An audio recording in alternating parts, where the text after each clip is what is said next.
हाँ मैनू ख्वाब च दीद करा देना,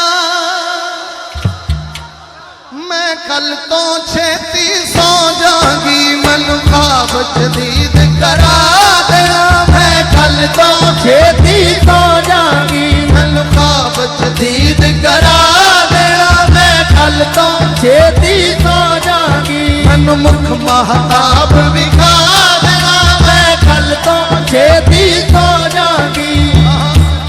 डैडी पहलवान साहब और अले खाना ने दोस्तों ने ये महफिल सजाई किस लिए हो। मैं आका बड़िया मुद्दा तो इस घर नू सजा